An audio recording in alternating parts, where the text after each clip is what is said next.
ago, when we were both members of Duke Student Government together.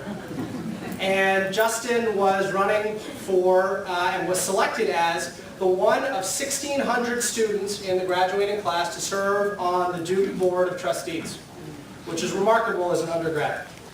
Our career paths have followed each other in many different ways. We both came to Capitol Hill, Justin to the Senate and me to the House. We both went to law school. We both went into private practice, and then Justin continued on to become a prosecutor at the very prestigious Eastern District, Virginia Federal Prosecutor's Office. I know that many of you may not have known Justin yet, and I have to tell you that he may not have the most typical resume for somebody running statewide, but here's what I can tell you about Justin from 15 years of knowing the man. He shares our values. He's got a strong moral compass, and he's going to approach the office of Attorney General, I'm absolutely confident, with a prosecutor's tenacity to fight for the type of issues that we care about against fraud, for our consumers, for civil rights for everybody here in Virginia. I have to tell you, he's been going all over the state, and he's been giving that message, and that's the type of message that led to the Washington Post endorsing him, that led to him winning straw polls all over the state.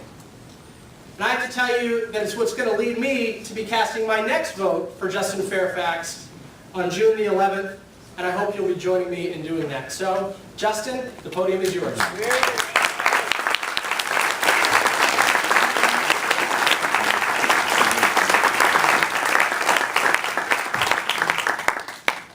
Good evening, Arlington Democrats. Good evening. Good evening. Thank you so much for having me here. I know the main attraction is Ralph and Anish tonight, and I wish them both great luck. Two great candidates running statewide. And Mark Herring as well is also in this primary for Attorney General, another great candidate.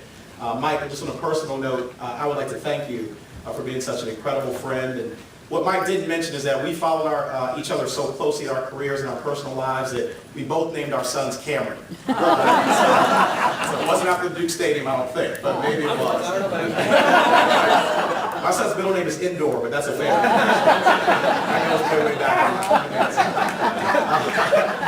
But Mike, I want to thank you and your beautiful wife and your wonderful family and for all your support. I won't take much time, but I am so honored to be here with you. Arlington is such a special place. You all are some of the best Democrats that we have in the entire United States of America. You care so deeply. Please give yourselves a hand of applause. You all care so deeply about the issues that matter most to our families, about protecting our children and their communities, protecting our rights, the right to vote, the rights of women, which I've said all around this Commonwealth. Men better be in that fight too, because it's such a significant issue. We want to make sure that there's equality for all of our citizens. I have a son and a daughter, and I want to make sure that her career and her future is not limited in any way, shape, or form because of her gender. This is the principle and the dream and the passion that we as Democrats carry, and it's what we fight for. In this Attorney General's race this year, we are running against some significant history, as you all know. We've not won this race in 24 years. Since 1989. Mary Sue Terry was the last Democratic Attorney General. But I'm very confident, as I've traveled around the state and heard people's responses to our message and to what they see as a very new vision for the Attorney General's office, I'm very confident that we're about to change history in Virginia. And not only are we going to break that streak of 24 years and make some history, but we are going to make a much, much brighter future for all of our children and for all of our families. And so that's why our message of fighting for security and opportunity for all Virginians, making sure that more of our homeowners are protected from abuses by banks, that more kids get to go to college safely, they're not abused, and for the first time in American history, we are seeing kids in their 20s and 30s go bankrupt just because they want to get student loans to go to college. That is not the country that we want to live in, it's not the Commonwealth that we want to live in. And we need an Attorney General who, like other AGs around the country, stands up and fights for our students. We also want to make sure that there's more access to capital to start and grow small businesses. These things are not only the theme of our campaign, but they're really also the story and the passion of my own life. I grew up not too far from here, across the bridge in Washington, D.C., raised in Northeast D.C., which is where I came to Duke from, the youngest of 4 children, raised by a single mother and by my grandparents. And it was a very difficult time in the mid-1980s in the city's history. A lot of violence and gangs and guns and drugs. That's why I later became a federal prosecutor. because I wanted to make sure that more of our kids and more of our families had a safe environment to grow up in, and that more things were possible in their lives. And because people fought for me, my mother, my grandparents, our community, we got to end up in a very different place in our lives than where we started. That is the exact same journey that we want to fight to make sure every single child in Virginia has. My wife and I, we live in Annandale, Virginia. She is a dentist. We own a family dental practice in Fairfax that we bought about 6 years ago. And so we have gotten to achieve and access the American dream in a way that I think is the right of every single child and every single family in Virginia. The next Attorney General of Virginia needs to fight to make that vision a reality, and I promise you that we will do that.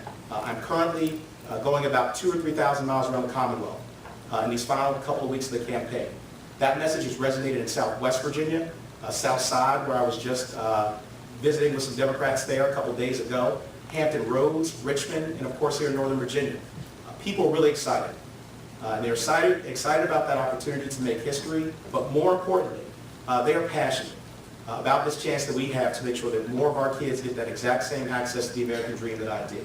So I want to thank you all so much. That Washington Post endorsement we got 2 weeks ago that Mike mentioned was significant, and it really talked about what I think was the best part of the editorial, not only the grasp of the issues, but prosecutors' passion for justice.